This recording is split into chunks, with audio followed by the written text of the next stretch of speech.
Hello, welcome to our first AMA. We are going to give it a few minutes before we get into some of the questions to let people join us, and we'll go from there.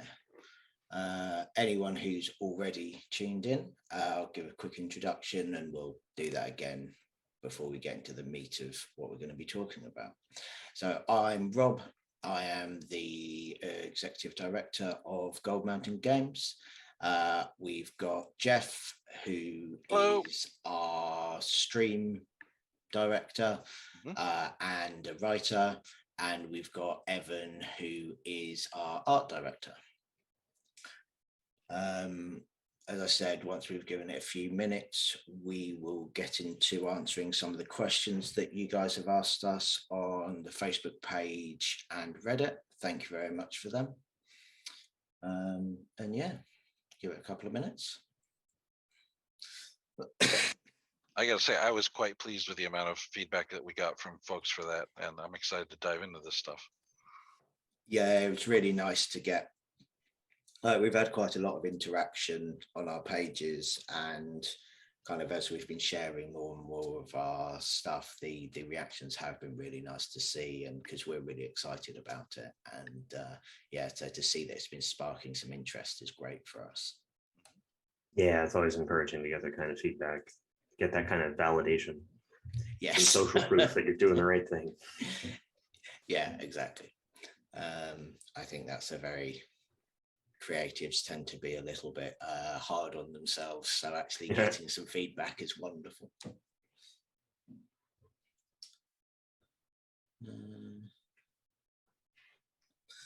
We are aiming to be going for a couple of hours at the most. We'll see how many questions we get through, but we will be doing more of these. I think we've got one next week, and then we're planning on fortnightly, which I should clarify for non-British people is every 2 weeks. I don't know which is more likely, that we'll convert you away from them, or that you're going to drag the rest of us kicking and screaming into using those terms. I think I'm going to drag you kicking and streaming. Kicking and streaming? Kicking and streaming. That should be the name of our new stream. That's the new name of the game. Yep. Kicking and streaming is good. I like that. Well done, Brain. Already, this is a success. Yeah. Yeah, I mean, that's one of the interesting things I found with doing this, working with people from all over the world, is some of the terminology that is shared and some of it that is really alien is quite fascinating. That's fair. Also, spellings. I couldn't believe the amount of argument we had over the spelling of the word armor, whether or not it had a U in it. The British way is all the words have extra U's in them, just all of them. Mm-hmm. If in doubt, add a U. Probably a GH as well.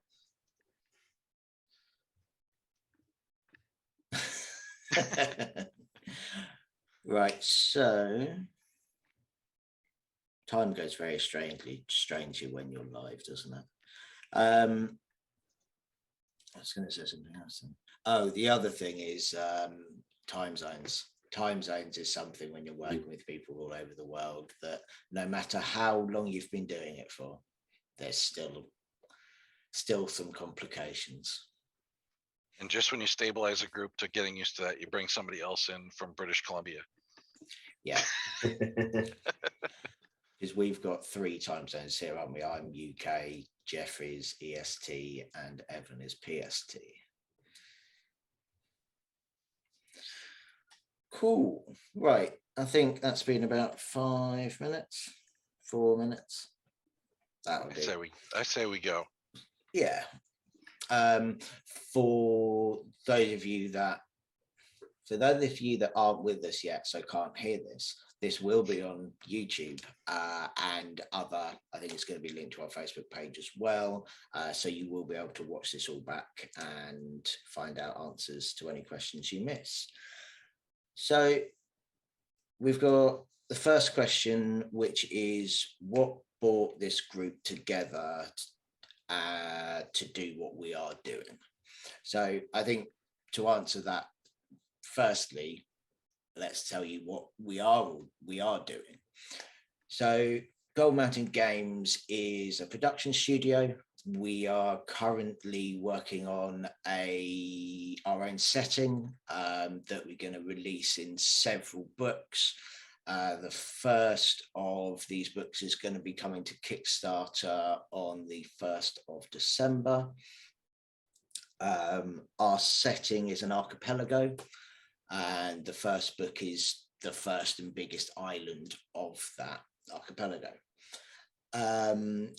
We are quite a large group of creatives. There, if I'm right, there are about 46 of us now, spread across groups such as writers, editors, artists. We have graphic designers, we have musicians. There is a wonderfully creative group of us who all work together on this. And to go back to the actual question, we have, what brought us all together was, so a few of us, including Jeff, myself, and Evan, worked on a different project together. And then we decided that we wanted to go out on our own and kind of produce our own work together. That was in roughly April of this year. There were a few other people in the company that we brought along with us.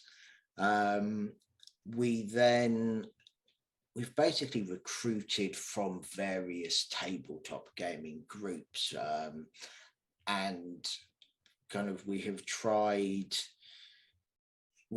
to kind of be very inclusive with who we have attracted. We've been really lucky in that we've attracted some professional bigger names in the industry. We've also got some new writers and new artists, and we've tried to have this ethos as that everyone has something to contribute. Excuse me. I think that's especially true with the artists that we've just taken on. A few new artists, haven't we, Evan? Yeah, we absolutely have, and you're very right. We have a good mix of experience across the gamut, and that's something that I like to double down on, especially because there's a lot of pretty intense gatekeeping in the art community. There's a lot of lack of opportunities for the kind of experience that we hope to give to the newer artists. It's really important to me, not that I have all the answers or know everything, because I definitely don't, but it's very important to me to help new artists who work with me develop towards their professional goals, whatever those may be, whether they're in animation or games or book illustration. There's a whole suite of domains of expertise out there for artists that a lot of them, well, there's not a lot of transparency there. There's not a lot of visibility into what the career progression for an artist really looks like, or an entertainment artist specifically. So, I do try to get a mix of experienced professionals and less experienced newer professionals, and really help them feed off of each other, because the experienced ones always have something to learn too, and more importantly, they always have something to teach. So there's a lot of really inspiring exchange, knowledge transfer happening there. Yeah, absolutely. And I think that's something that we found in the writing teams as well, is that you can have someone who's been writing professionally for 10 plus years, and they will still be having a conversation with someone who's writing professionally for the first time and that's a really great idea. And it's that what the experienced people tend to bring is the model. They bring this is how you develop, this is how you kind of take that seed of an idea and bring it to fruition. And then we've got such passion and eagerness and that kind of creative spark from so many of the newer writers. It's just a pleasure. Really enjoy working with them all. It's great fun. No, I've been blown away by the level of just style and detail and everything that especially the artists, that's the most like stark one that's easy to see right out of the gate, and somebody comes on board and they're like, hi, I've just come on and here's some of the stuff I've done, and they put up like 5 things and I go, that looks like it could go in a book. Yeah. Like without even polishing it. I've seen other stuff in published things that don't look that good, and it just doesn't occur to me that it's that they're out there already doing that, and there's so many. So it's, like you said, it's great to get to collaborate with them. And as somebody who is more on the writing and ideation side of things, I cannot draw. I can draft, I can't draw. There's a difference. But yeah, getting to do a thing where like I show them something that like a character that I've developed or a monster that I have an idea for, and then less than a day later they're sending me what they say, oh, here's just like a scribble I did of it. I'm like, a scribble? Yeah. I like that whole idea of the idea that the artist can take this idea that's in my brain and put it on a piece of paper. It is just phenomenal. Like that oh yeah, you can see my thoughts and now it's on a page, and that's it adds such a, it makes all of these ideas and this kind of abstract thing very real. And I think that's, it's a wonderful way to work. I really, really enjoy it. Well, that's super encouraging to hear. And it's always great to get that validation, as I said. Again, for me, it's really nice to be part of collaborations like this, because it's a real break from, especially with the whole work from home post-pandemic situation going on. It's really tough to get conversations like that happening, just art focused conversations or pedagogy focused conversations. You don't get that so much anymore. You live in a bubble. Most people, I tell them, oh, I'm a visual development artist, and they're like, is that a graphic designer? No, it's not. Different thing. Yeah. I think there's also I think we've got a question later on that was submitted about kind of how we work, and we'll go a bit more in depth into the collaboration. But it is something that I think we do really well here, and I think it is such a wonderful thing to be part of. Like, we don't, as you mentioned, gatekeeping. Like, every single person is allowed to have an opinion, have a comment, and give their 2 cents on anything that is shared in the company. And it is, as you said, especially after everyone being alone at home for so long with the pandemic, it's just it's a vibrant atmosphere, I think. And that's, it's really wholesome and very nice. So the next question we've got is, when did we start playing TTRPGs? Shall we start with Jeff? Do I really have to admit how long ago that was? Because I'm not comfortable with numbers like that. So. It's about 50, 60 years, yeah? Hey, now. Wow. No. I started in high school, like most people did, but that was in the mid 80s for me. So, I started out with playing with a friend of mine who had an older brother, and his older brother had been playing. So then he started playing a group for my friend and a few of us at our age level. He was 6 or 8 years older than us. So, it was kind of that, oh, we get to play with the big kids thing. But yeah, it just opened up. I was a big reader as a kid. So then getting this idea of telling a story instead of just absorbing a story really grabbed me. And then, I ran with that, started playing all the different, D&D, Shadowrun, all the iterations of Dungeons and Dragons, Pathfinder, Star Wars. We did the Star Wars RPG, like all the different ones that went down through. And then after I got out of the Army and came back and we were still playing that, I discovered like live action role playing and LARPing and stuff, which I've been doing that for 25 years as well. So it's, I've just become this, I enjoy myself when I can just slip into another character and kind of not be Jeff for a while. It's nice occasionally. I don't want to say escapism for therapy, but at the same time, it's like, you work for all week, and then the weekend gets there. And it's like, if I'm somebody else, that somebody else doesn't have to worry about what I have to do on Monday. So that helps. And I think that's a theme that most people would recognize in. Yeah, I love not being me. Yep. Yeah.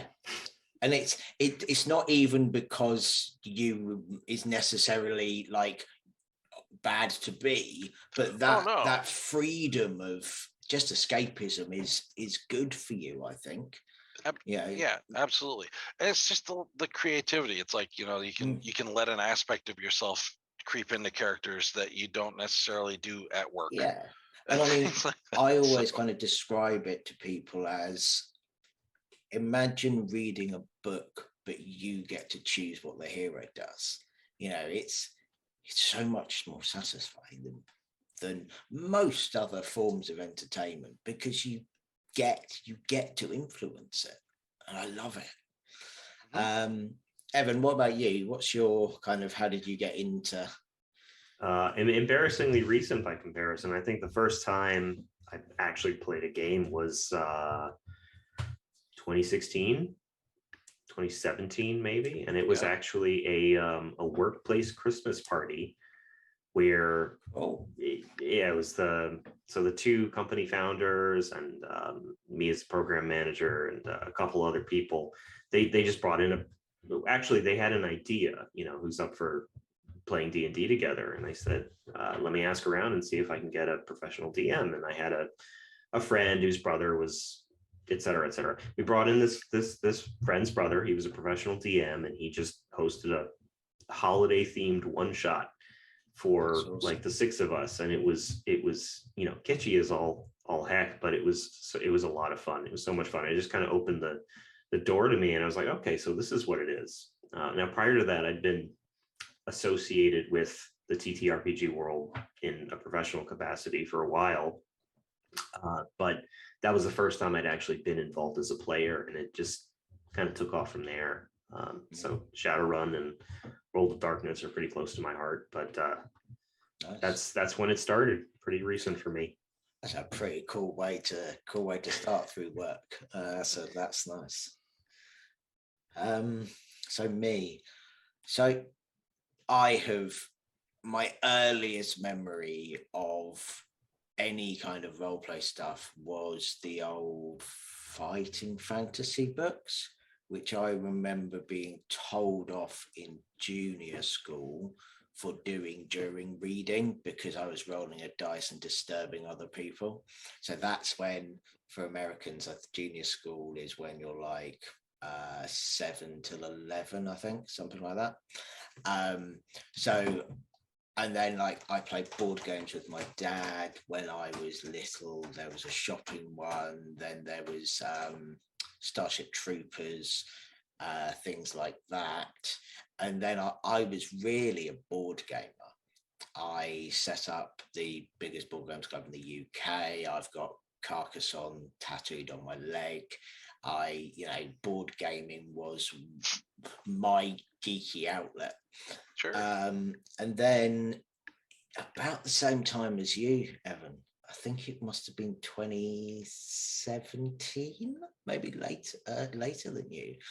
I got a housemate who played D&D, and I knew about D&D. I enjoyed the idea of it. My brother had all of the books but never ran it, and he ran a game, and pretty much overnight my entire world was consumed by it in every way, into the fact that I now at one point I was playing 5 games a week. I now run a company that is making it. Yeah. I still play in 3. I play in 2 games and run 1. It's just consumed kind of every part of me in this most glorious way, you know, like, and I think a lot of people relate to this, like lockdown was hard. Yeah, I'm immunosuppressed as well. So I was really locked down. I wasn't allowed to leave my front door. So I played D&D, and that escapism was really important. I think, you know, being able to explore other worlds, explore different parts of yourself, and also kind of share that experience with other people, I think is really important and really healthy. Yeah. But yeah, I think I did actually, now I think about it, have one previous experience of D&D, which was 4th edition, and I know, I'm sorry, it's not, I didn't know any better. But I played, was it called Adventurers League, in my local comic book shop, which was, you know, a weekly, you go and run through a level, I think it was level 1 to 5, something like that, adventure. I can't remember much about it apart from I had a ranger, I think it was, who slid down a dragon's neck and shot it in the top of the head. That's my main recollection. Good stuff. I think that's one of the going back to the company side of things, is we've got a nice mix of people, like some people like you, Jeff, who've been playing for, you know, a long time, and some of us who are much newer.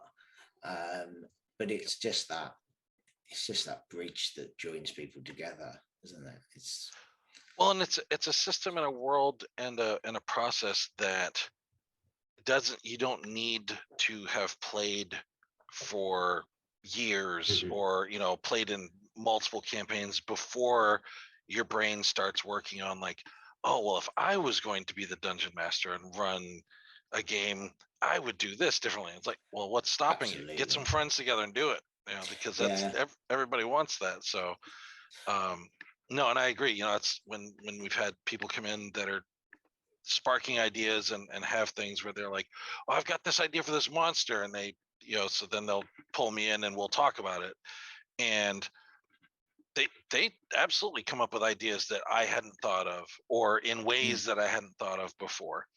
And much like Evan helping coach younger artists who haven't published before or haven't done it for professional level things before, there's a lot of little tips and tricks that I can impart, because not because I'm so much better at it than they are, but more like because I've already made those mistakes. yeah. You know, I'd be like, okay, so you can make that creature be immune to all metal. However, you're going to end up with very angry players. So, so let's figure out a different way to kind of give that challenge, but not make it seem a little too much. And oh, okay, yeah. You know, so it's an extreme example, but you know, and it's that kind of thing of going, you know, when I'm interviewing people and looking for people, the main thing I'm looking for is not experience, it's passion, and it's ideas, and it's that kind of that joy, because, you know, it's the same thing, like everyone enjoys their job much more when it's something they're passionate about. You know, it just makes such a difference. So tangent. Following watch out for those tangents. Following on from that, we've got a question about where we're all based. So I'm sure that if you listen to my voice for more than a split second, you'll tell I am British. I am in the UK. I am just outside London. I've lived here pretty much my whole life, apart from a brief stint on the south coast. I I think we've got, so of the directors, we've got myself and Tristan, who's our lead writer. We're both in the UK. I think we've got a few of the new artists are in the UK, a couple of the writers, but then most people are in the US, which is where both of you guys are from. Yep. Yeah. We're scattered around. I myself have been scattered around. I've lived all over the U.S. and I started in New England, and I just recently moved back to New England. So I'm back up here for the last month, and hopefully I'm here for quite a while. But yeah, we've got people in Ohio. We got people on the West Coast. Our dungeon master that's going to be running for the stream is in central British Columbia. Yeah, somewhere up in there. all the way up there. I know we have at least Iran. one. Yeah, we've got at least one play tester in Indonesia. Mm-hmm. Yeah, it's funny, it's especially just with I think pandemic, but just in general, the internet has made the world really small. And if you've got a shared interest, then you've got a shared interest with everybody in the world now. So yeah, and I think there's also this thing of going like, apart from the very, very confusing time zones, it doesn't matter with the new technology. It doesn't matter that we're in different parts of the world. We've got that link, and we've got so many tools now to share the ideas, share the actual products, that it doesn't really make much difference. Yeah, I mean, I'm in California now, and 8 years ago, maybe before 8 years ago, if you wanted to be a professional entertainment artist, it meant living in LA or Toronto, or maybe Bethesda in Maryland, but those are like the only options. It's not the case anymore because of digital workflows, getting used to work from home, people understanding that you don't need to physically be in an office like in daycare in order to get your work done and be trusted to get your work done. So that's cool. And yeah, I'm in California. I've moved around a lot. I lived abroad for a bit. I started in Florida, moved up the coast to DC, Chicago, St. Louis, now here. Nice.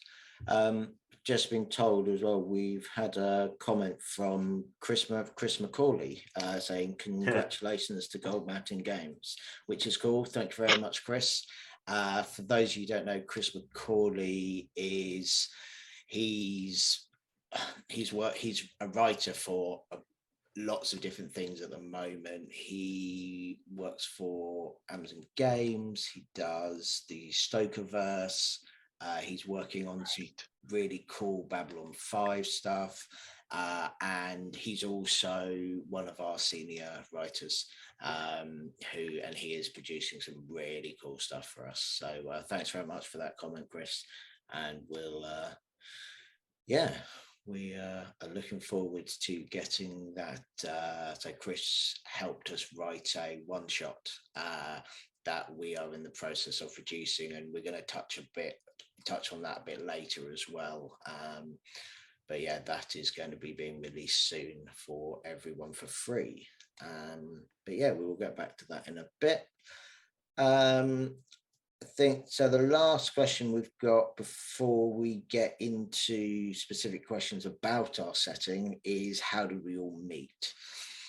This is a very mixed bag. So Tristan and our lead writer and myself are actually second cousins. So we've known each other for quite a few years. Jeff, Evan and I met at the old company that we worked for. I think so. Katie's our graphic design manager who knows Jeff through a friendship group, I believe. Mm-hmm. We've got Tim Kukluski, who is our marketing and sales manager.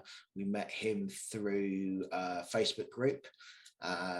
Tim has been working in kind of tabletop RPG and board game sales for years now. And yeah, he came on about 3 months ago, maybe 2 months ago. I think then we've got one of our social media lead. We was introduced through kind of a friend of a friend. So it's been quite a mixed bag, but kind of it's all been mainly just kind of the community, hasn't it? I think we've all just kind of naturally come together. That's it. We had the core, and then the core, we exercised our contacts to kind of get what we needed to get the ball at least rolling, and make sure to see if we could actually make something of what we had decided to try to do. And then we started getting into the whole, now we've got all these other projects or aspects of the project that we hadn't anticipated, or we hadn't bothered figuring out how we were going to do it until we were doing it. And then so we started putting out feelers and things through social media, and then got, for me certainly, rather overwhelming responses. I expected that might have to send it out 2 or 3 times to get enough responses to fill the needs that we had, and instead we ended up having to interview and thin them down. Amazing. I did 42 interviews in 84 hours or something like that. Yeah. It was, but it's been amazing. The response we've had has, as we've started releasing stuff, so many people have kind of contacted us and be like, "This is great. I'd love to be a part of it." Yeah. And it's a really great feeling, really rewarding, and it's nice to have people kind of believe in what we're producing. And talking about what we are producing, we have what makes our setting different, which is a great and quite terrifying question. So I think what we'll do is I'll go over my feelings of it, and then I'll pass it out to you two to kind of give your thoughts as well. So I think one of the things, especially in fantasy, that makes our world different is it's an evolved world. Our gods they are not present gods. They are not the population of our world isn't 100% sure that they're real. So we have that kind of diversity of belief and belief systems that the real world does. And I think, although that's not unique to our setting, I think it's quite uncommon in fantasy, because usually gods walk amongst the population. Having an evolved world also, I think, makes us quite unique in that there is reason behind everything. We haven't kind of made decisions about what we want the world to be like and then made it fit. I know, especially when I was first designing the world, it was really, I thought, right, it's come from Pangea, so one big island, and then it's split off. So what would it look like? Where would the mountains be? And then from that, you've got, okay, so what kind of species would evolve here? And there's all that. There is process to it all. Then I think the other thing is, so we've got that element of the archipelago, I think, is quite unique as well. That gives us a lot of kind of scope for very different cultures that are in quite close proximity to each other. And it also lets us add a really interesting aspect of the Corsairs, which we have this kind of seafaring species who are exclusively on boats. So we've got they control all the trade, all the travel. They have a lot of they control the various areas of the world, which I think is quite unique. Then we've also got. Sorry, go on. You want me to jump in, Rob? So on. I think one of the things that I think excites me the most, I mean, I lean pretty heavily into the visual side of things, obviously, but one of the things that really excites me, it gets me going on getting to develop a lot of these concepts visually, is trying to lean really, really heavy into that archipelago aspect of the setting, and by extension, trying to steer away from the really, really familiar Eurocentric trappings of most D&D properties. We want things to feel different. We want things to not feel so loaded with strictly Western medieval history and culture, and these touchstones that we all know and are familiar with, and that a lot of fantasy properties are capable of leaning on, because all you got to do is throw in a word in Latin, and that comes with a lot of very heavily Western ideas for what that means. You drop the word Imperium into a fantasy property, and it already does a lot of heavy lifting for you. So we're trying to push in a different direction, and I'm sure we're going to have varying levels of success at that, but we're certainly trying our best. And it's quite a big challenge, isn't it? It is, but I'd say it's one of the most exciting challenges. I think one of the ways it's been really nice to see that kind of come about was I saw Augusto, who's one of our writers, who's from South America, and he was writing a lot of the South American folklore monsters as D&D monsters. So I got in touch with him, and he's come on board, and his kind of influence has been fantastic, because it's the thing with folklore that I love is that there are some really familiar themes in it, but the execution and the details are so unique that it's just added a whole nother depth. And I think we've got a few people from different parts of the world who are bringing in that non-Eurocentric feel. Jeff, what about you? Yep. What do you think puts us apart? Most of the stuff I wrote. No, I'm kidding. That's not true at all, actually. No, there's definitely that the island mentality that we put in there. I remember when we started out, our kind of goal, and I think we kept the nugget of it at least, was have this main central place where that was kind of like the basket of societies and stuff, and have it be more of a safe zone. A lot of fantasy worlds, when you get out there, it's fortified towns and villages, and everything in between is where all the monsters are. You're going to get different flavors of monsters, but if you're out on the road, you better be armed to the teeth, and you better post guards around your campfire at night every night. Otherwise, you're going to get eaten.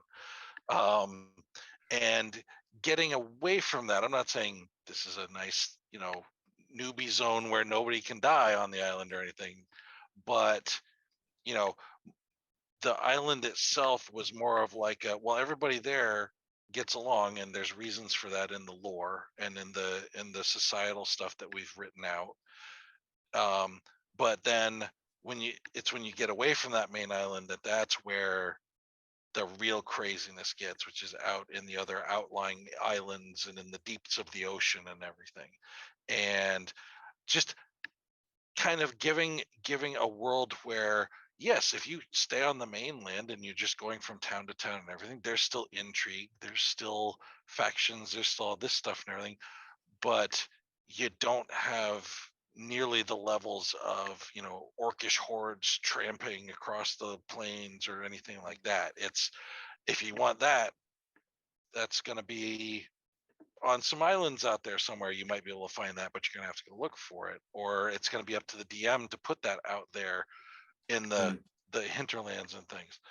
And we've kept away from making it entirely a seafaring or island centric thing with all the new stuff that we're building.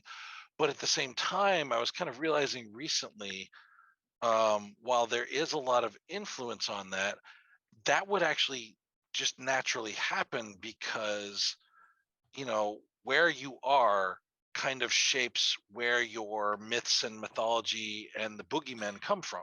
Absolutely. If you have a mountain hold, all the stories that the elders tell the kids are going to be about the things in the deep, down deep below the roots of the earth. If you live in the jungles, it's going to be the things that creep along in the bushes and stuff. And if you live on an island, it's going to be the stuff that comes from the sea and the unknown depths. And so I think that's cool that we kind of unwittingly ended up with there. And then kind of step back and look at it. I think there's also that thing of, because we've got, I think this again comes from the kind of the evolved thing, is we've strived really hard, and I think we've achieved it, of coming up with a world that feels real and complete. There's no, I'll say this now, touch wood, there's no real big gaps in our world. We've got, we, like, for the artists and for the kind of culture, we wrote cultural packets for each species about what tools they would have access to, what dyes they might have access to, what their houses looked like, what their cutlery was made of, going into quite a lot of detail about who these are as people. I know we've got a question about the species coming up. In fact, it's the next, so that's fine. We can lead into it. Well, I would just like to jump in and say, yeah, Jeff, the way you described the main central island, the big island, it's exciting to me to see how that really develops as a shared world, because it does lean into more the like social intrigue side of RPG as opposed to the pure combat dungeon crawling kind of aspect. And so, as someone who's a big fan of the World of Darkness in particular, that that really resonates with me. And so I'm excited to see how that develops as a more an RPG setting that allows players to explore the more social side of things. Absolutely. And not just so exclusively the classic dungeon crawling mechanics. Yeah, and I think some of that comes from the kind of community build kind of aspects that we have within the company. Like, we don't stop anyone giving their opinion on anything. So, we work on basically a giant forum so that everyone can see every aspect of the work that's being created.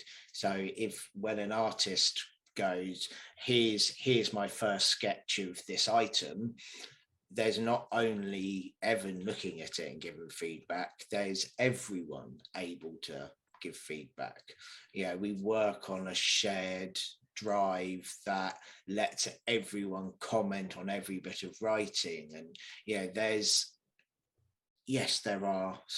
there are some challenges that come with that, but for the most part, it's just this great sharing of ideas. And it's one of the things that plugs all of those gaps, is that, if there's no war between our species, why are there walled cities? Oh, okay, well, there are walled cities because of the attacks from the oceans. Okay, so what about this city that's really far from the oceans? Well, that one probably wouldn't be walled, but actually it's in the middle of a desert, so there'll be different types of walls because it's to protect from the elements, not from creatures. And those kind of little details that you wouldn't necessarily get all of that feedback if you worked in a very kind of people just staying in their lanes. And I quite like the fact we don't really have lanes at all. The last thing I would mention as well is the music. As far as I know, we are unique in this. Don't quote me on that. I might be wrong. But I have not seen another RPG on a crowdfunding platform that has its own music. And the music we've got is phenomenal. Like it, so what we've got is a piece of music that represents every species on the island, and we've got a piece of music that represents every biome on the island, and then we've got instruments that represent each species on the island. So if you're traveling through the savannah, you have the savannah melody and piece of music. If you then meet the orcs, the instrument that melody is played on changes to the orc's instrument. If you then carry on through the savannah and meet the elves, the tune is the same, but the instrument changes. And then say you're still with the elves, but you move into the forests, instrument's the same, melody then again changes. It's kind of this, like our magic system, this weave all over the island that's just all connected, and it's wonderful. Very adaptive. It's very cool. Yeah. And we've also got battle music going on. We've got specific themes for some of the really high level monsters. We've got some specific themes for the different types of cities as well. I think all in all, we're looking at about 4 hours of music that we're going to be releasing, which is, a pretty big album.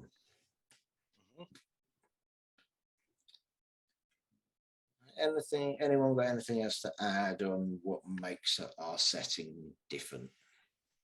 Lots of color. This is a personal choice of mine. I really lean into chroma in designing a lot of our environments and creatures and species. And not to say that, lots of D&D properties or TTRPG properties don't use color heavily, but I really lean into the chroma.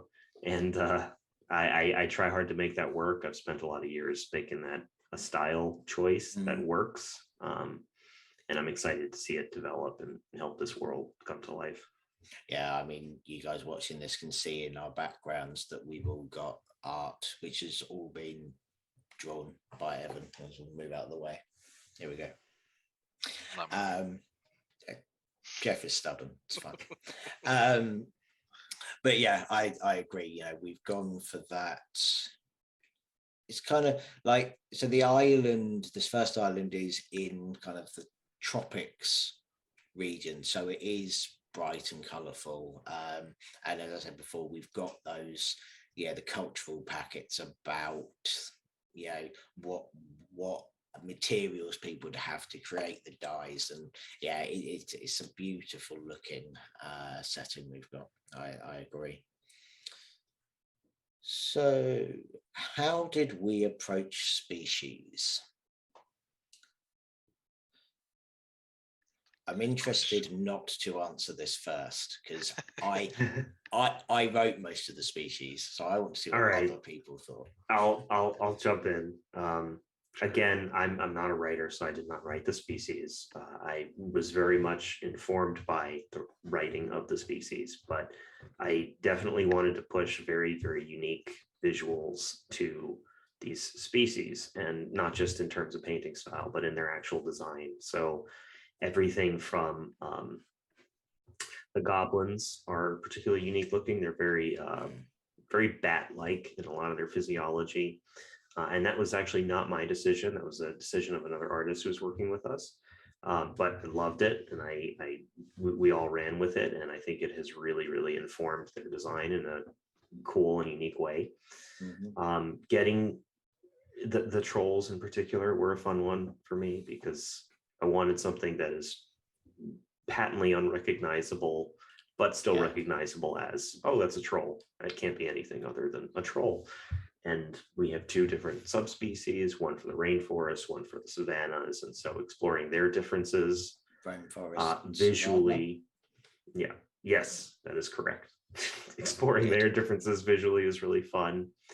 And then there are things like the more familiar species that might be a little bit harder harder to redesign, like gnomes or tieflings. Tieflings in particular are something I feel kind of strongly about. I wanted them to be different than the internet thirst traps that they often tend to be these days. And so, decisions like that have very much informed their visual design. And my goal is to make appealing, believable, relatable, interesting visual designs that are in line with the writing and do stand out and help inform the vibrancy of the world. And with that, I'll kick it over to anybody else. I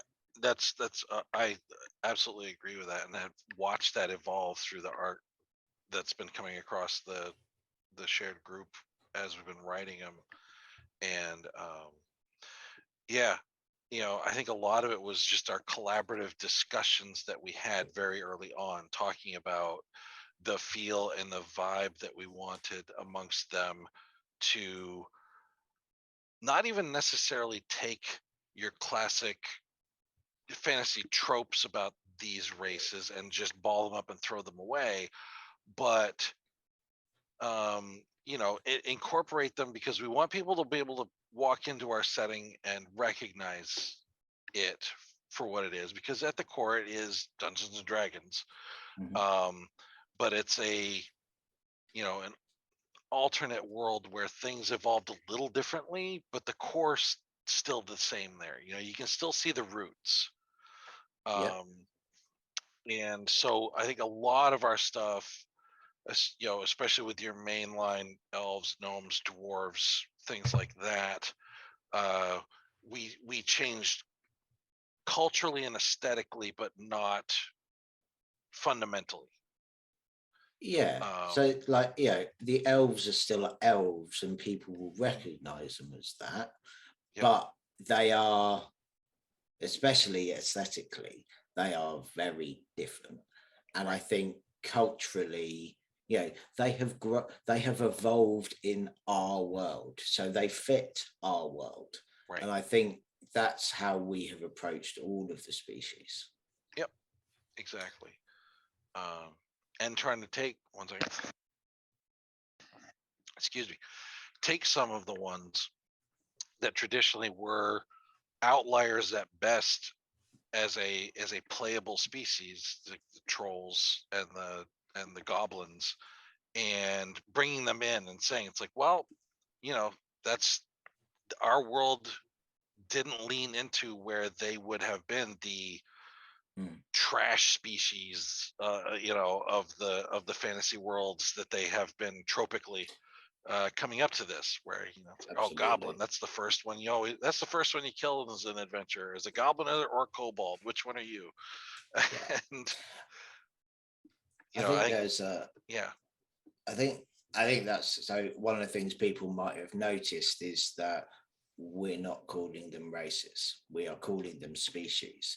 Now, part of that is because it's more factual, like they are different species, but also I think we always had this really strong feeling in the company that we don't want to facilitate or accentuate any of the kind of traditional and long-standing problems that the fantasy world has had with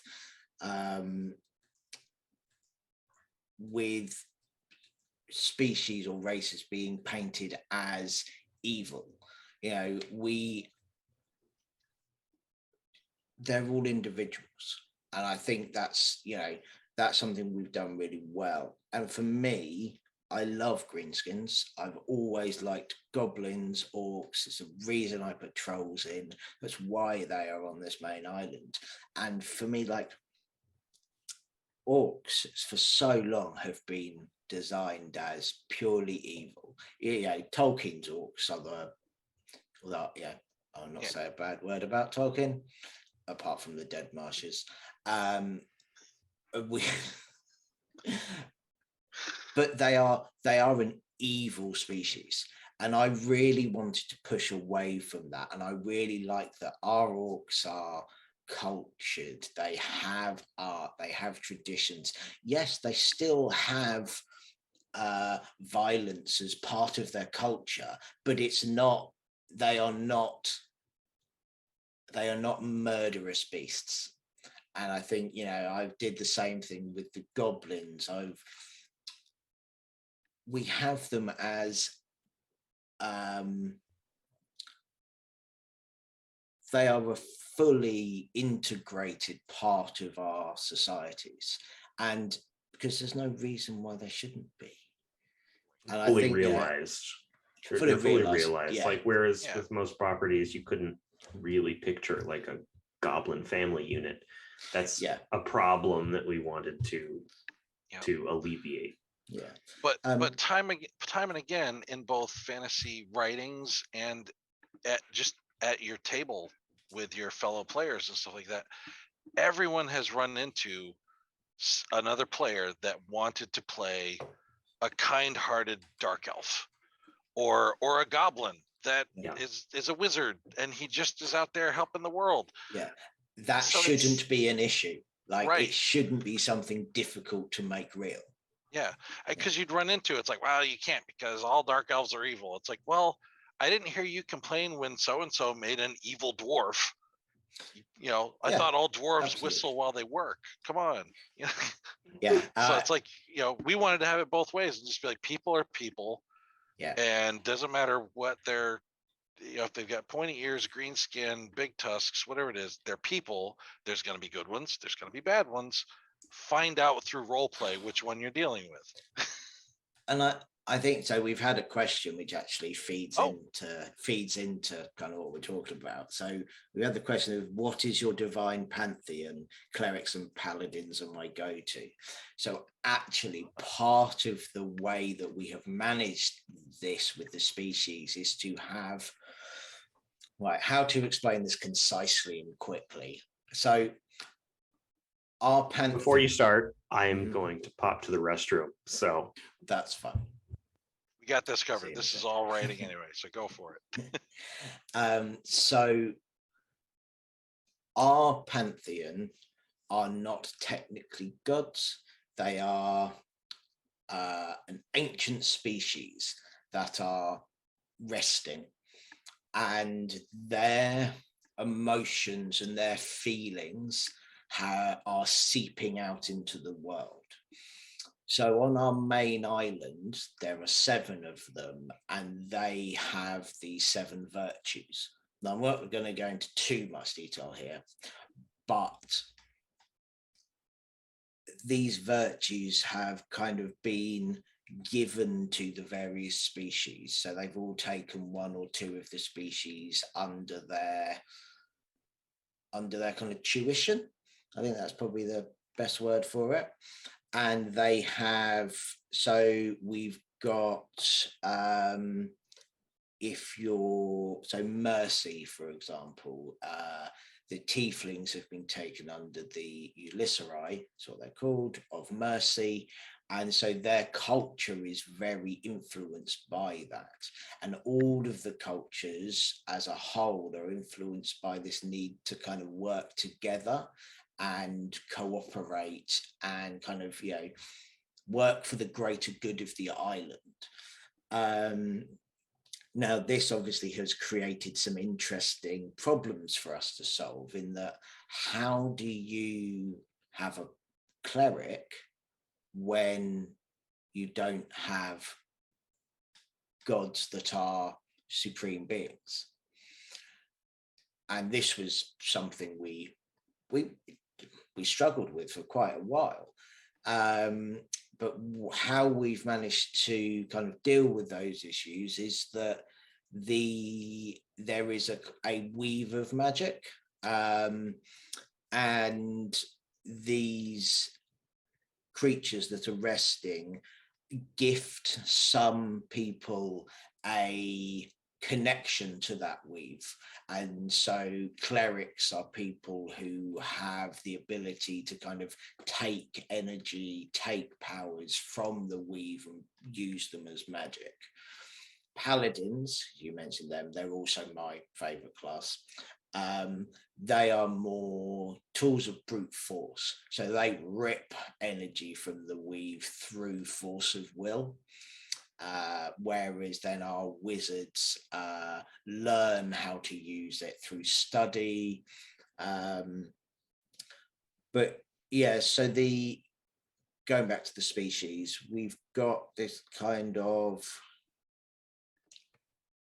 there's this overarching feeling of cooperation with each species kind of more influenced by one of these creatures than the others.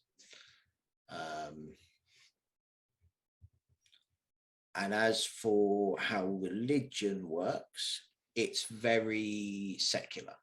So we have, you've got some of the people of the world believe wholeheartedly that these creatures are gods and they are kind of traditional supreme being granting powers. We have some groups who they don't believe in gods at all, and they think that magic comes from other places. We've got everything in between as well. It's how you would expect a world to be when your gods are not obviously like walking among you. And now we've still got warlocks, so we have some people who they know for a fact that their powers are coming from a being, but there are few of them, so the general population doesn't necessarily believe. It's been really interesting to try and kind of fit it all together. I think we've done it well. Yeah, and it's, it was an idea or a concept at least. I mean, you had the rude idea about how this all came about, and then we collectively kind of fleshed it out and did all that. But for a long time, have had this kind of philosophy, if you will, on fantasy gaming, especially that the only reason magic works, whether it's arcane, nature, divine, all that, it's belief, it's force of will. It's, I believe that if I say these 7 words in this perfect cadence and move my hands like this, that a giant ball of fire will erupt right over there. And it happens because I believe that it will happen, and the world works in that way, and that the will and the word have power. And it's just a matter of what you believe and how you believe it. So people that were brought up in a more religious or holy, whatever the particular bent is for your character in the world, if you believe it is there because there is a force for good in the universe, or because there is a being out there that embodies health and healing, then you feel that you have, by following this being or this system in the world, that you can help bring forth that health and healing into the world. Yeah. Cure light wounds happens. So it's I think that kind of feeds into our kind of desire to be as inclusive as we can as well. We have tried to write a world that everyone can come and play in and have fun in. Going from whatever your religious persuasions are to we have male, female, and non-gendered NPCs and gods, and everyone. We have purposefully made so for example, the female dwarves are also bearded, so you can easily play an androgynous dwarf if you want to. I think that's something that we as a company we are trying to do really well, and the feedback so far has been very positive.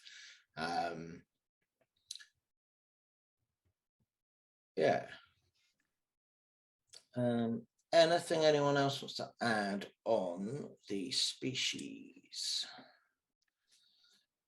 Not without Not going offhand. deeper than we wanted to before we get this stuff out there. Don't want to give away Yeah. all the secrets.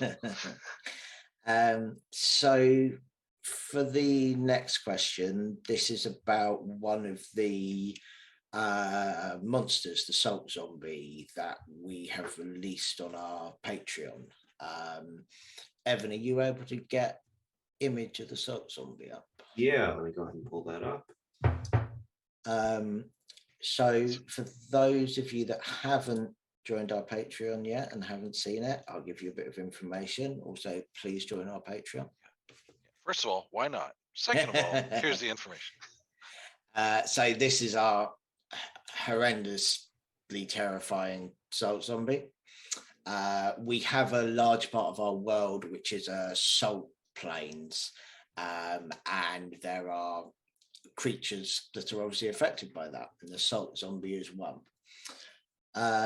One of the things they can do is they kind of desiccate and drain their victims of water and moisture, and they wander the salt flats searching out for living creatures from which they drain moisture to restore their own lost hydration. And the question we had about them is, what would spells like create water or a decanter of endless water do? Would the salt zombie go to the water, or how kind of could you sate the zombie's desire for this water if you gave them enough of it? Which I think is a really interesting question. I'm assuming this person is a DM, because that's the kind of question I would be thinking of. And I think ultimately that is down to the DM.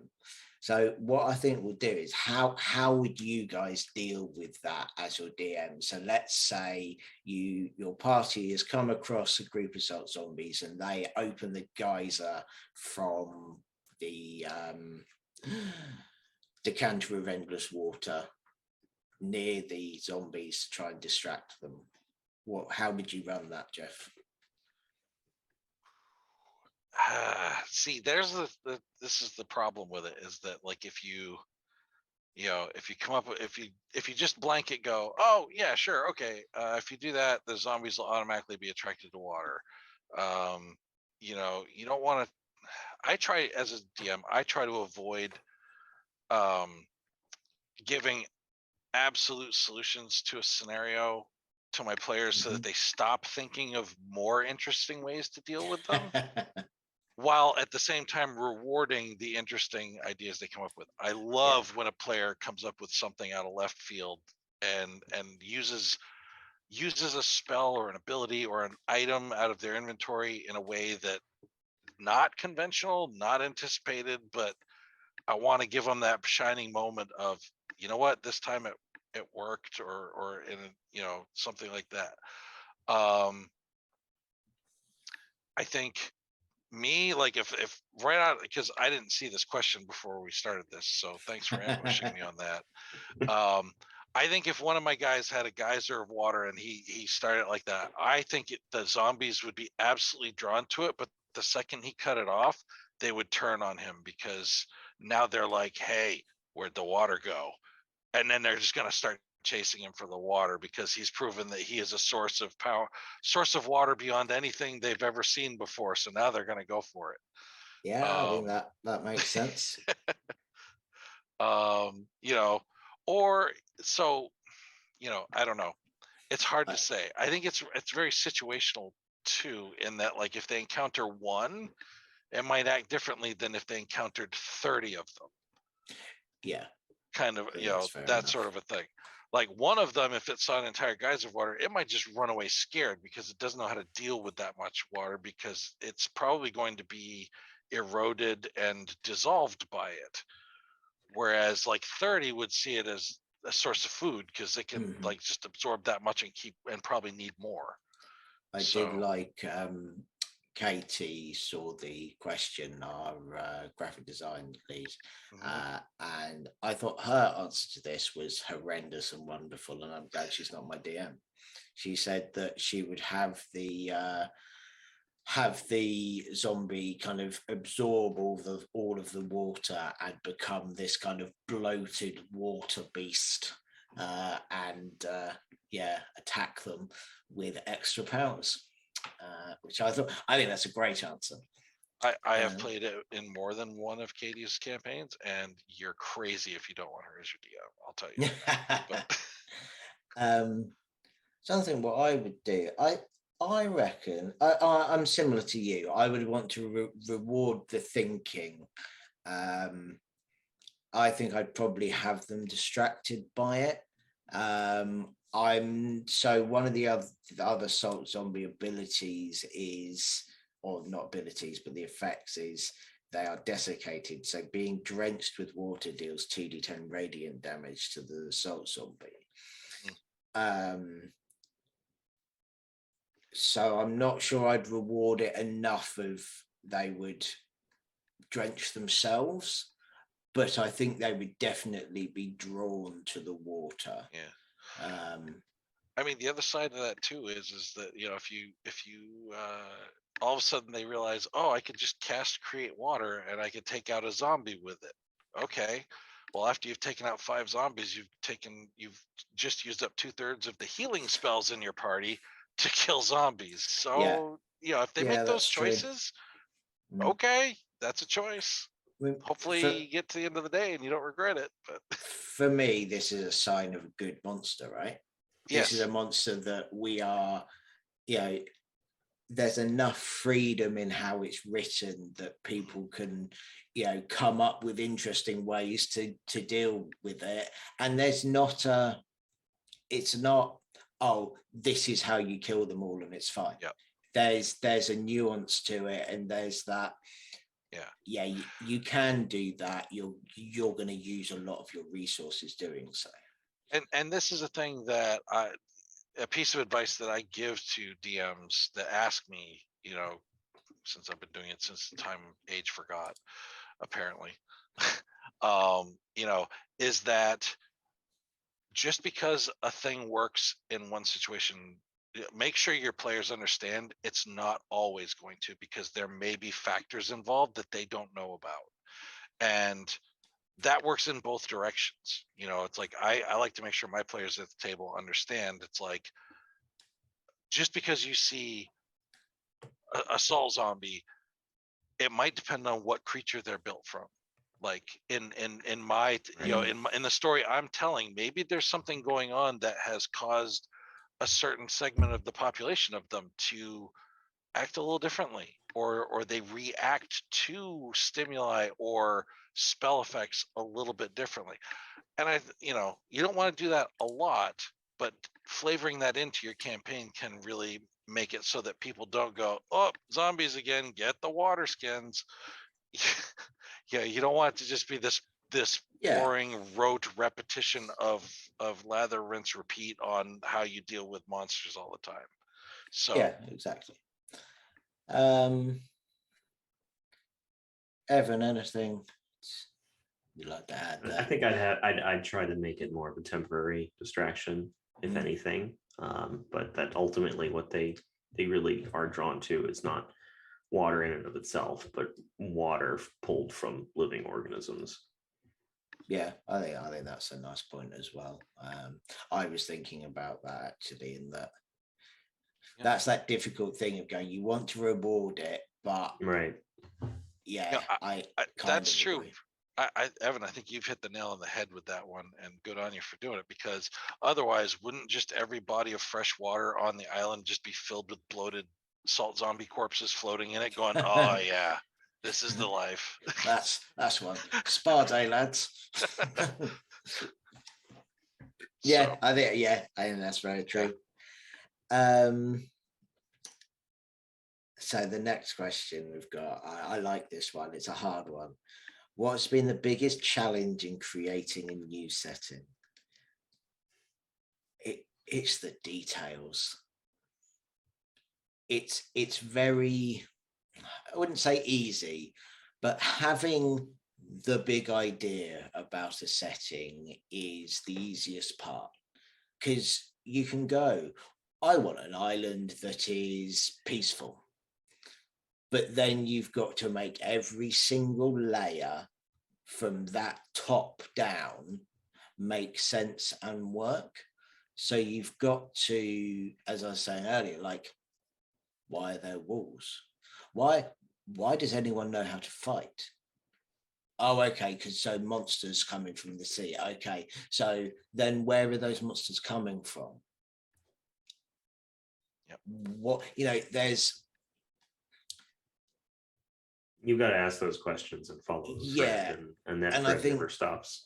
yeah, so that's the point, isn't it? Yeah, you, and I think when you're doing it for your own game, you can stop. You could, because you're usually playing with people or there's a point where you can go, this is just how it is because that's how it is.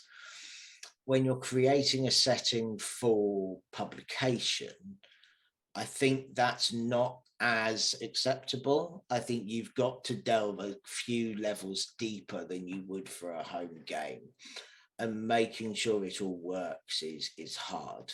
And I think that spreads to like the technology level is also, choosing where the world is in technology is really important, because actually you look at, like, if you look at the real world, the thing that pushed a lot of technological advancement is war. So we've had to kind of skew off from that and be, well, actually, it's going to be defense, but also farming, agriculture, and culture and art.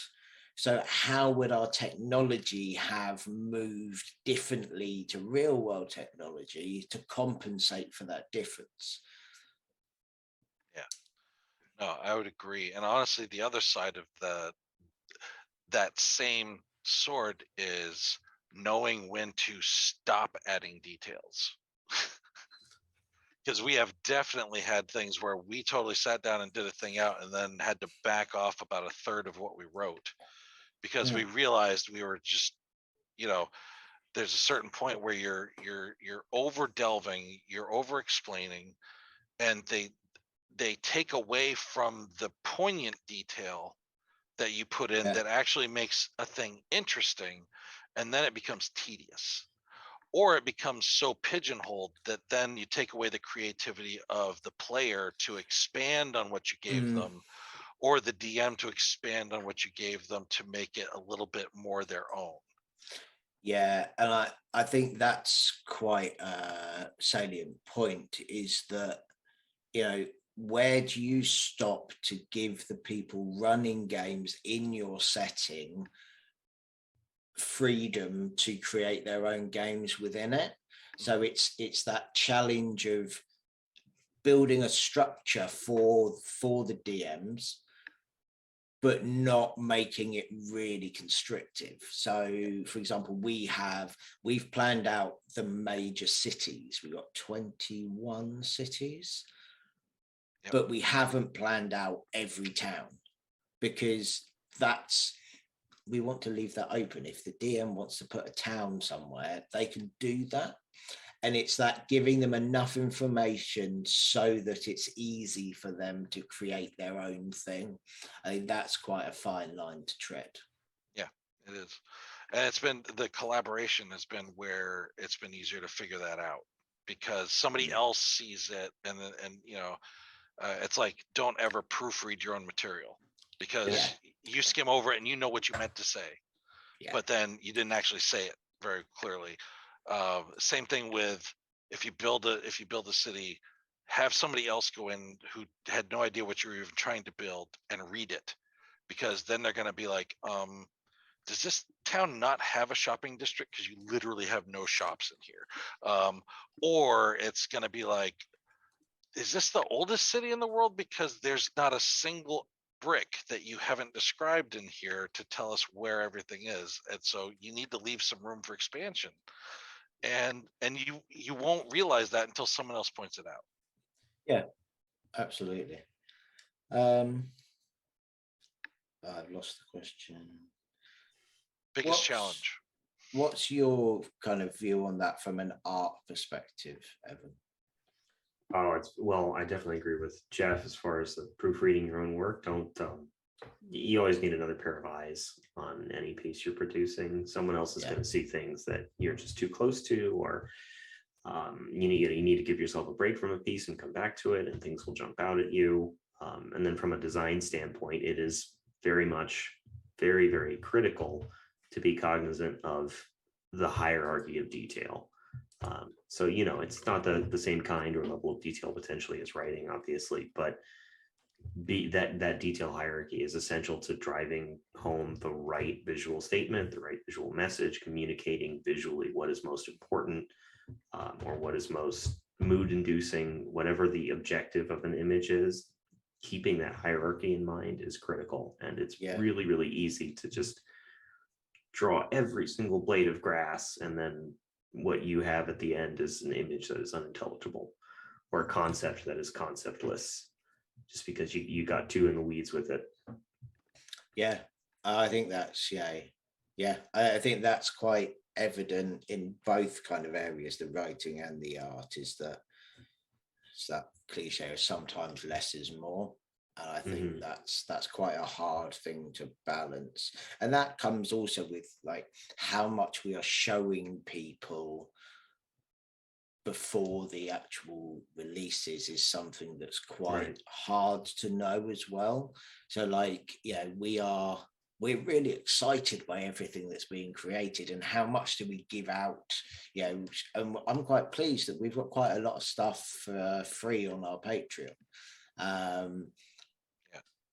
And that's, it's really good to kind of be able to share it with people. But I think that's one of the biggest challenges from my point of view, is going, how much do we give, and what do we keep back? What do we hide for those really exciting moments? I want that moment where people get the book, get the physical book, open the page and go, wow, look at that, that's really cool. So which you don't get if you've already seen everything online. It's a really, really difficult balance. If you're a creative person, you want to run to your mom with everything you draw and have her put it on the fridge. But we can't do that if we want to actually like premiere a thing and then have people want to entice to do it. We have to hold some of that back, and it's tough. I think that comes on to that. I'm assuming these questions came from the same person, because the next one is, do you have any advice on making that creation of the setting easier? So talk to each other. Don't do it on your own. You cannot do it on your own. You at least need a couple of people to tell you when what you've done is not good. Because no matter how good you are in your field, you will create stuff that isn't good, and you need someone to tell you. And, obviously in a nice, constructive way. But like, the best thing about this whole company is the collaboration, that someone says one sentence or one combination of words and someone else goes, oh yes, that means we can take that, and what if it's like this, and how about this happens? And then an artist comes in and goes, oh, I really like that, but I drew them like this instead, and do you think that? Yes, I love that. It's so important to have a sounding board, and it's so important, as I said, like the number of times I have been certain of something and I've had someone, usually Tristan, go, Rob, that's rubbish, doesn't work. What about all of this other stuff? And the other thing I think that makes it easier, and this is really hard, you've got to drop your ego. Like having a lot of our stuff is in the editing stage, and having a look at a piece of work that you're really proud of, and you've got someone writing 20 comments about, I don't like this, I don't think this works, you've written this a bit weird. That's hard. And I think if you can drop the ego and drop the kind of preciousness over stuff, I think that makes the whole process easier. Knowing your strengths and knowing your weaknesses is important. Any Evan and Jeff, what do you think about kind of advice for making the creation easier? An art director helps. I mean, I will talk to anyone for hours about how amazing Evan is. Like, thank you, Rob. I know you have to me. In all seriousness, though, there's no shortage of content, 5e compatible content, things like that out there. And I've worked on a bunch of them where people outsource every single art asset to a different artist, and it's extremely common. It makes things quick. You can talk to a lot of people and say, okay, what's your quote for a quarter page illustration? And you get everything lined up, and in one go, it's all done. But what you end up having is a very, very uneven collection of artwork, and everything looks like it comes from a different book. Everything is of a different level of quality. And, I'm opinionated on this for obvious reasons, but that to me really impacts the final presentation and delivery of your product and the immersion of the world that you're trying to create. So really an art director or an art contract manager or something along those lines can really go a long way towards just corralling those visions in and talking to artists in a way that allows them to produce closer to what your vision actually is. Yeah. I think there's also the aspect of, if you're trying to create something for production rather than a home game, they are very different things with very different bars that you have to meet. It's been one of the hardest things for me because I've run my own games of D&D for years, and most people would be horrified at my level of organization and what I do and don't plan. Like, one campaign is spread through 15 different notebooks that I may or may not have for each session. It's a mess, and most of it's stored in my head. You can't do that if you are creating something for production. And I think that's it really does take a lot of self-control and it takes being able to take criticism. And I think that's where a lot of people struggle with it. It's certainly where I struggled near the beginning, is going, but I want this to happen in the world, and being told that doesn't work is hard. And I think, having trust in the people that you have asked to do certain roles is really important, because, at this stage, I trust both of you, but let's say, Evan, if I go to you with a piece and you go, this is how I think they should be, and if I don't agree, I can trust that your skill set in that area is better than mine, so I can tell you my opinion, but I can trust that your knowledge is there to make the best decision for the company. And I think that's quite an important thing to have if you are creating a setting for publication. Yeah, I mean, I take what you mean there for sure. And I always encourage that process to be a conversation. You or an artist can feel differently to my feedback, and that's definitely worth talking about. But you're right that at some point you do need somebody who can make the decision and say, this is how we're going to proceed, because this is going to be what's best for the product. I feel like you explained that 10 times better than I did. Thank you. It's much later here for me. That's my excuse. So I've just been told we've only got 32 minutes left. So we will move on to, so Jeff, this is one for you. Oh boy. I've seen mention of a stream. Can you tell me more about that? Sure. So that was part of the impetus that drove us to form up our own thing, was that we all had projects that we had wanted to work on, and the idea, ooh, my favorite art. Couldn't resist.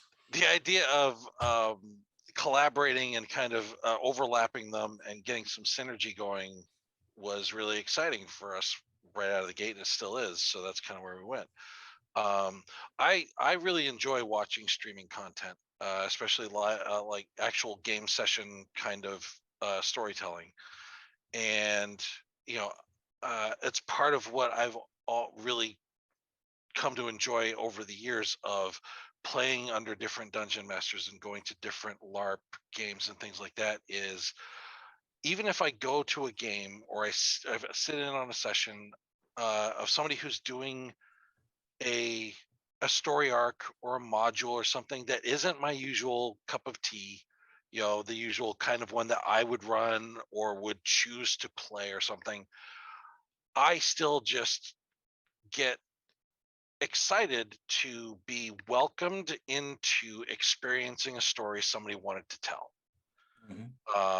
And that's what a module is. That's what a campaign is. That's what an event is somebody took the time to come up with a story with characters with a life of its own, and they've invited me and these other people that are at the table to partake in it.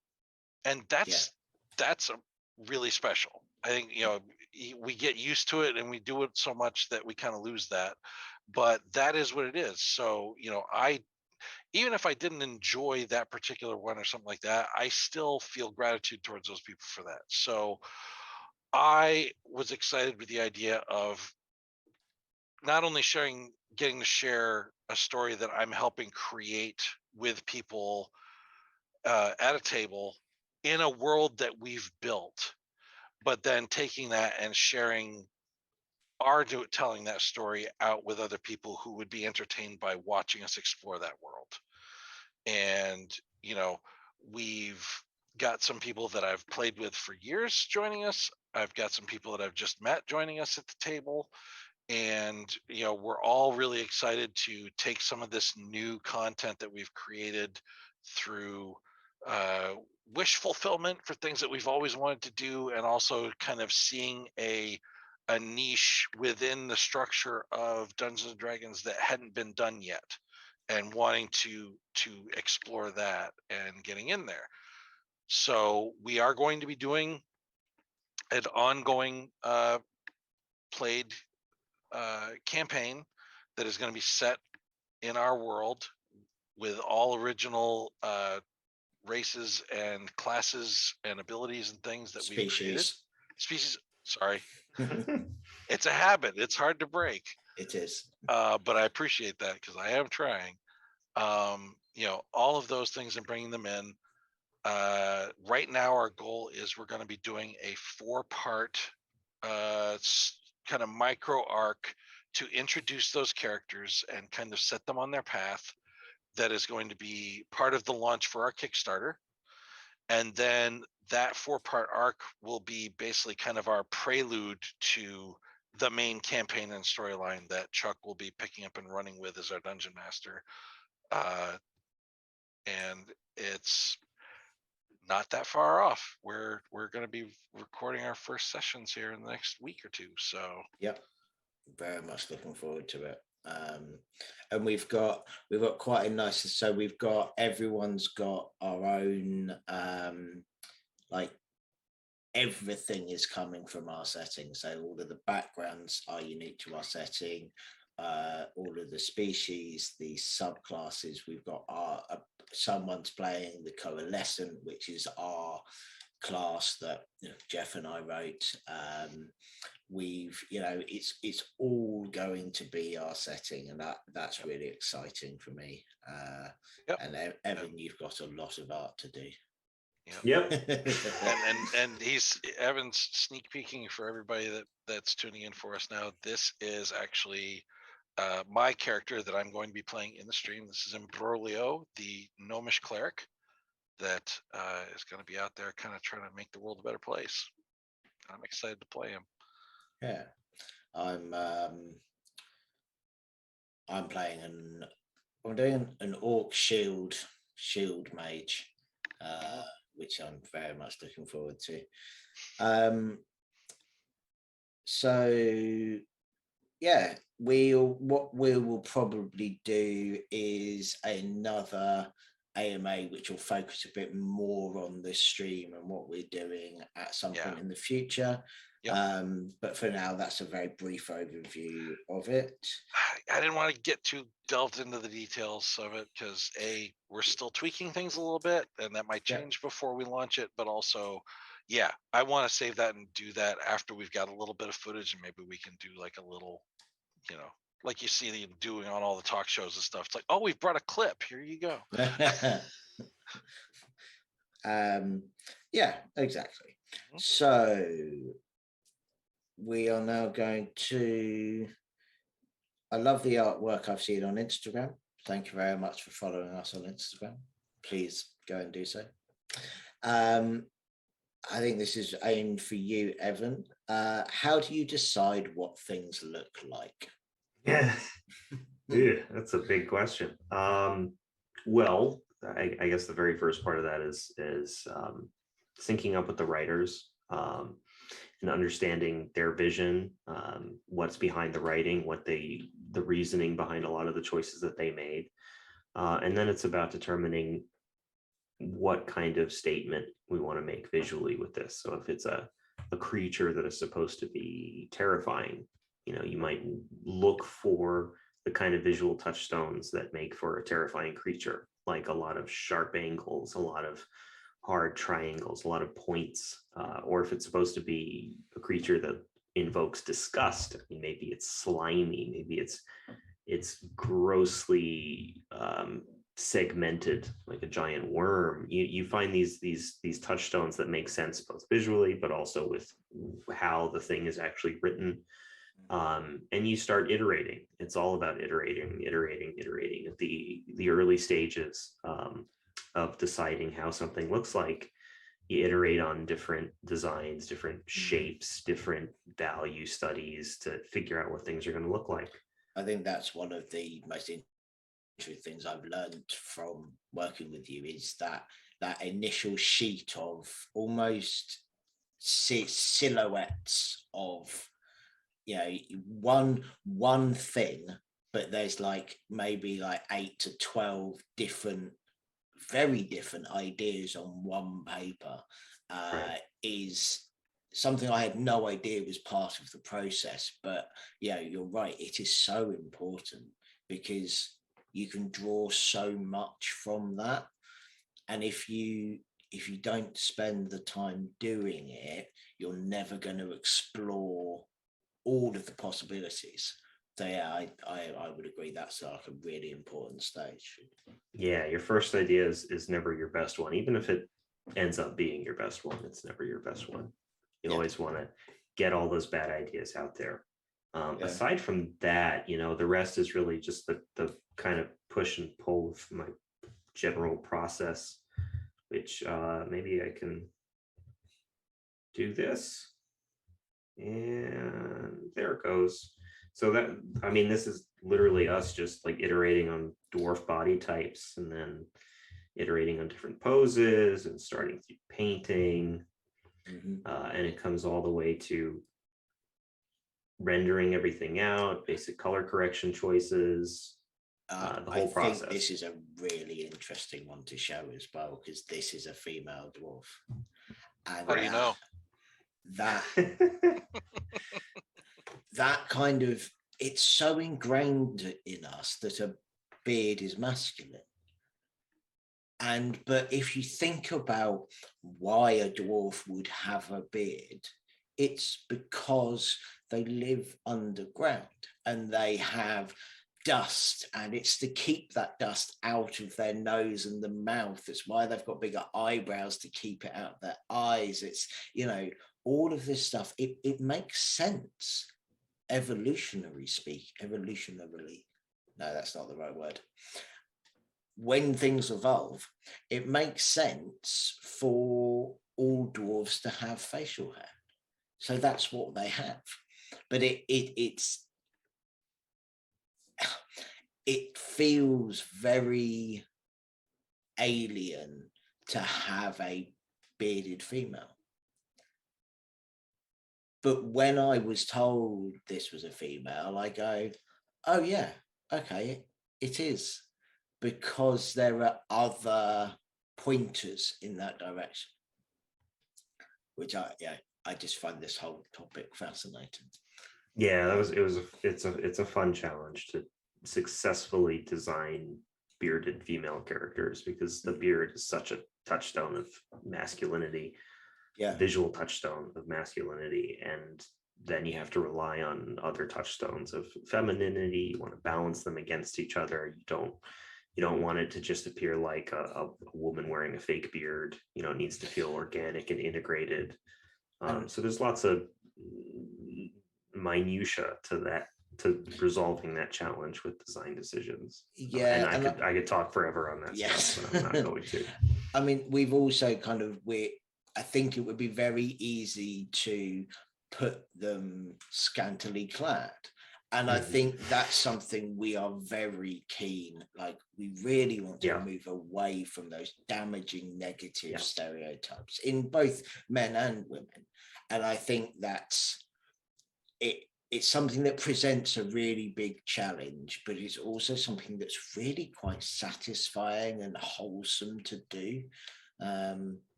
So yeah, I'm really pleased with them.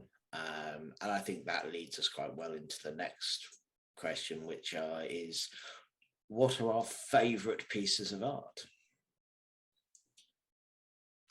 Mine is probably, I was going to say this one, but I think right now it's actually these folks, because it's spooky season. They are very cool.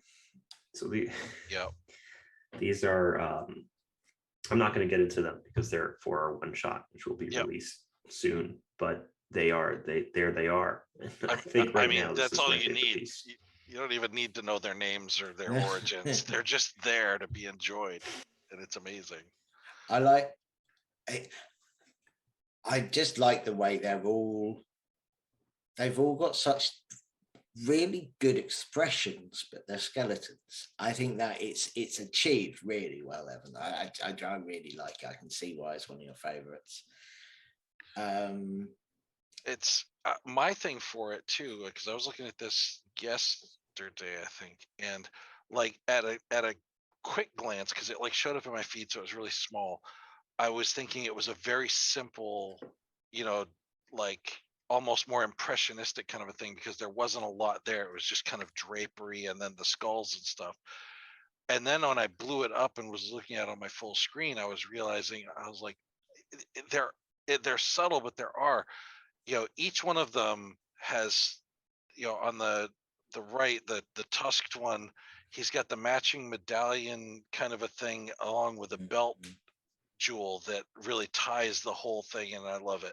And then the neck rings on the center one give it an aesthetic that is, it evokes a lot of imagery and stuff for the living being that this must have come from. He's got a long neck, but he doesn't have a neck, right? But and then the blue energy that's just coming up off the books off the pages that open a spell book always draws me in. I'm like, oh yeah. So that was just it for me. It's like there's always so much more when you dive in than at a first blush. Well, I'm really glad to hear that, because I always feel that the kind of that really tight detail and things like costuming and armor and accoutrements is always a weak point for me. Like I live in the larger visual statements, and then when it comes time to like, okay, how do I make this breastplate interesting? I just But I mean, So- we've had some come across as well that where I look at them and I go, oh my, they've got like the classic like strapped armor with buckles everywhere and stuff like that, and I go, wait a minute, that buckle is bent, and that one is silver, whereas the rest of them are brass, and then this one, there was just like as I looked, it was very obvious that like this was meant to be a set of armor that had been worn and repaired over many decades of adventuring, sort of a thing. And they basically conveyed that by showing that it was just this mishmash of different belt straps and everything that had clearly been replaced as they had gone through stuff, or maybe they had to let their armor out a little bit. I know I've had to over the years. So we are running out of time a bit. Yep. So my favorite art, I love the trolls, especially these guys. I just think they are full of, like, look at him. I just want to give him a hug. I want to give him a cuddle.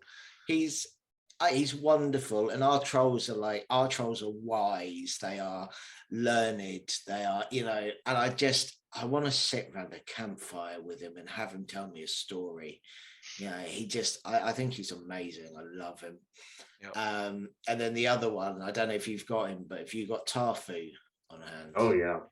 I love this guy. Like, this is, Oh, yep. I just think so. When you guys have a look at, I'm being optimistic there, our Kickstarter, you will meet this guy. And I just think, like, you've taken the cultural packet and you've just, you've used it so well. The colors are there, that vibrant purple. He's got, he's so clearly an orc, but he's also got the culture and the regality and all of the wealth that comes along with our orcs.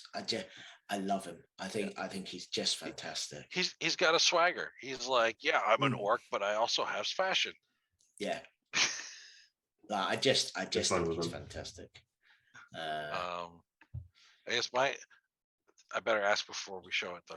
Can we show the ring yet? Yeah. Okay, because when the first time I saw this one, I was like, "Yep, that's it right there." Our ring of the cat.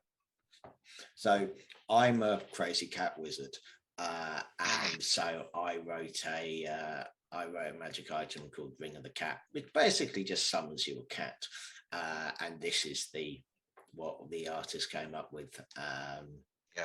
For this, I agree, Jeff. It's a beautiful image. Well, isn't it? It was the fact that like the person who did it, like the first draft they did was not that far off of what the finished product looks like here and everything. And I, at a first blush, I was just like, I love how the energy is pouring out of this ring. Hint at cat, but it's not just like, it doesn't just look like a cat springing forth out of a ring. It's like this coalescent of energy that will eventually become, but it already is informed by it. So I was like, ooh, I want one. Yeah, I think it's great. Okay, so as we're running out of time, so we've got 2 questions about our unique class and then our subclasses. What we'll do is we'll skip over them and we'll do we should. That's a whole other AMA right there, to be honest. We've got the Coalescent, which is our special whole new class. We've then got about 20 new subclasses. I think it's 22. So we will go into them at another AMA. So thank you very much for those questions. They will be answered. So we've got a couple of quick questions about so we've got any plans for making conversions and or content for other systems such as Pathfinder or World of Darkness. So yes, we've actually amazingly been asked by Paizo to convert our setting books into Pathfinder Second Edition. So sometime next year, once we have done the first Kickstarter for the 5th edition compatible rulebook, we will be converting it into Pathfinder Second Edition, and we will be running a Kickstarter for that as well. We also have plans to convert it for Morkborg. Easy for you to say. No. And we are aware that there are people into different systems, and if people do have ones that they would like our stuff converted into, if you do like this setting, then let us know. We can't promise that we're going to do it, but we are open to the ideas. And the last question. Oh, sorry, go on, Jeff. Oh no, I was just gonna say I'm excited because, like, having talked to other friends that have done what we're doing, and I'm excited for being at a convention with the table, people coming up and everything, and somebody coming up and saying, "Oh my God, I took your setting and I ran it in this game system that it really wasn't built for." Honestly, we did our Star Wars campaign in it, and it worked so well because we loved this thing. And yeah, that would be. Star Wars is a bad example. It was just one of the only ones I could think of, other than what other than ones you'd already mentioned. But because I know I've done it over the years and everything. I had done a Spelljammer 5e like 4 or 5 years ago, well before I knew they were even going to be doing it and bringing it out through Wizards of the Coast. But you can take any really well fleshed out world and make the physics a little different to go with the mechanics of the system you want to use for it and everything. So yeah, I'm waiting to find which one that we really didn't anticipate somebody doing a game setting in, and then doing it and coming up and telling us about it. Yeah, I agree. Like, I'm really looking forward to hearing what people think. I think it's going to be fascinating. Mm-hmm. And then, before we do our little kind of sign off and asking you to look at all of our social media, we've got one last question. Early thoughts on D&D 1. Now, I think it is going to be good. I think that Wizards of the Coast has been pushing to be more inclusive, and that is only a good thing, in my view.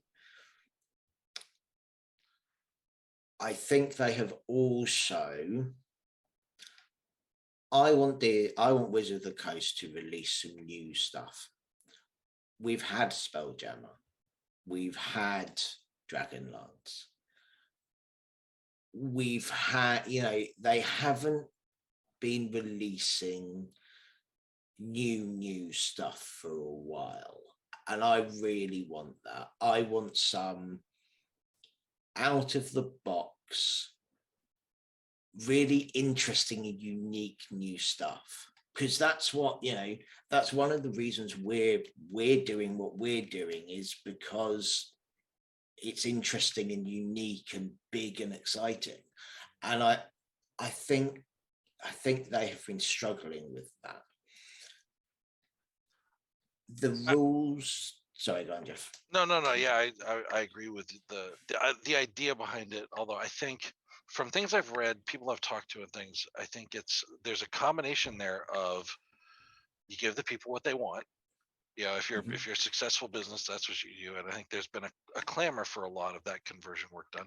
They have you've got like Strixhaven and the Witchlight books and stuff that come out. So it's like they are doing. I think your point was they haven't done a major setting change. Like, they seem to be kind of in the Forgotten Realms, and that's where they're at. But again, you give people what they want, sort of a thing. So there's a bit of that. And I think the other side too is there's a lot of companies like us that are producing really good content that are the unique new settings and stuff. So if they kind of leave that open a little bit, it's only good for the environment and the business in a whole. You know, it's we're not competing with them. Nobody's competing with Wizards of the Coast. No. They are the big daddies and stuff.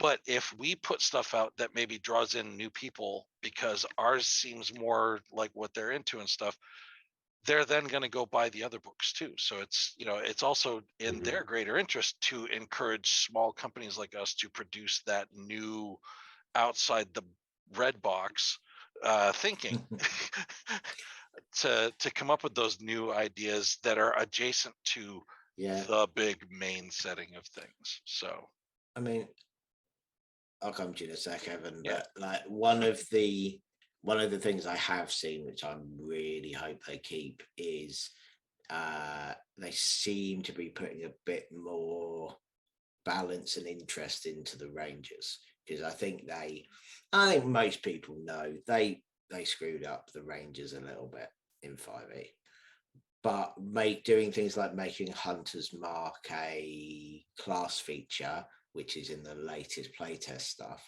I think that's a really nice move, because you kind of always take it because it's just really good.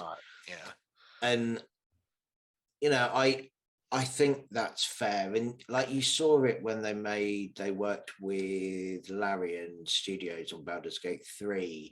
They let Larian work on and redesign the Ranger. And I think, I think there are some positive steps being made by Wizards because they have listened. And I think that's only a good thing. Yeah. Oh, yeah. And to One DND specific, you are absolutely right about the inclusivity and trying to, I don't want to say generalize, but just not pigeonhole so much stuff and say this is always this way. You know, just making a more broader, more interpretive or interpretable world setting for things. Which ironically, I mean, we were already working towards that before they even announced One DND. Yeah.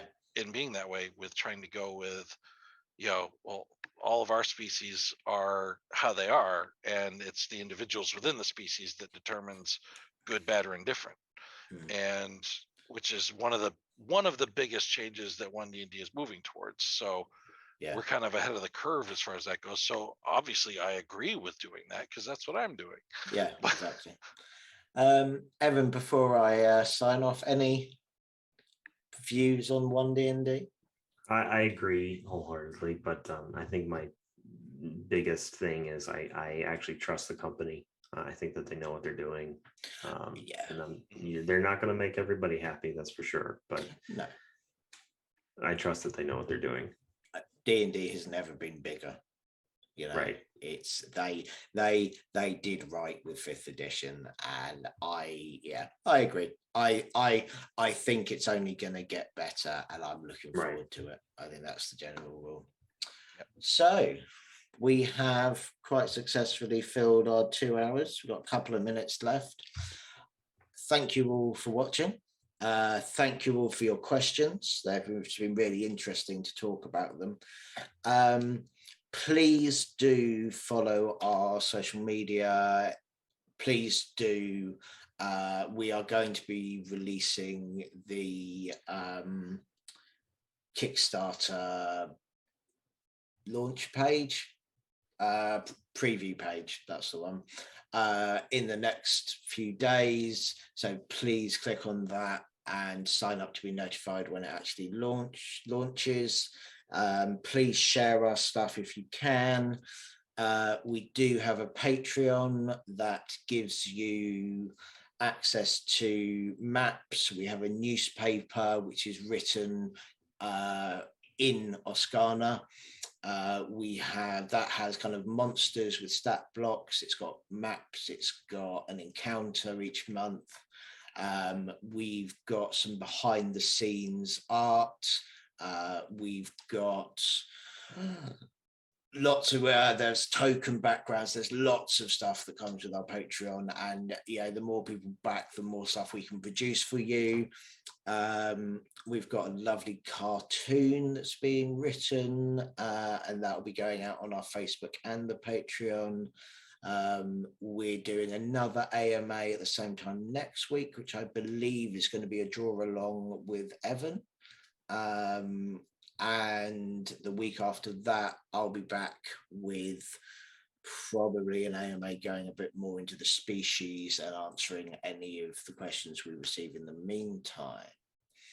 The last thing to say is our one shot will be coming out probably in a week. We've got that is co-written by myself, Chris McAuley, and Nell, one of our very talented writers. We've got art by Evan with it. We've got maps. It's a really cool story, like quite horror themed for Halloween. That will be going out on Patreon and our Facebook, and you'll be able to download it and run it whenever you like. It's really looking good. I'm really excited by it. Cool. Well, that's all the time we've got. Thank you very much, Jeff and Evan, for joining me. Please do send any more questions our way, either on the Reddit, message, Facebook, however you like. We will get them answered next time. And we will see you soon. Thanks very much for tuning in. Thanks, everybody. Bye-bye.